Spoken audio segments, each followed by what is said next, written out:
I didn't see a single patient die of COVID. I've seen a substantial number of patients die of negligence and medical malfeasance. My name is Nicole Sirotek. I'm a registered nurse. I've been a registered nurse for over a decade. My specialty is critical care, trauma, and flight.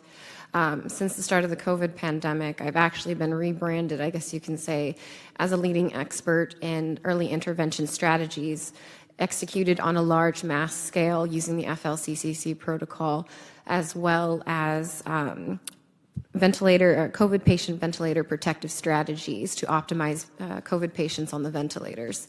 My story actually begins back in May of 2020. I was one of the original nurses that went to NYC to help with the COVID pandemic, because as we remembered, they needed nurses. And most importantly, they needed ventilators.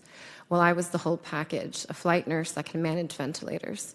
And when I arrived there, the gross negligence and the medical, malfeasance that happened in there, and the complete medical mismanagement of these patients, is what has led us to the situation that we're in right now.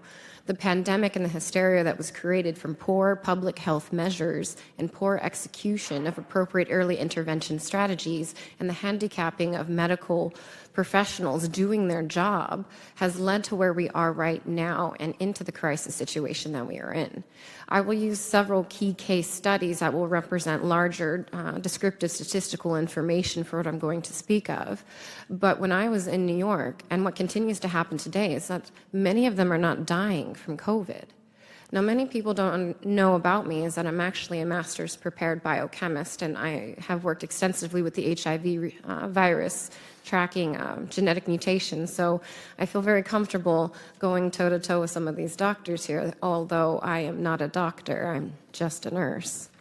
But what we saw on these front lines, we knew what was happening. And when we asked for the ibuprofen, they said, no, it was contraindicated. When we asked, why aren't we giving them steroids? Oh, well, it's not. We're just following orders. Following orders has led to the sheer number of deaths that has occurred in these hospitals.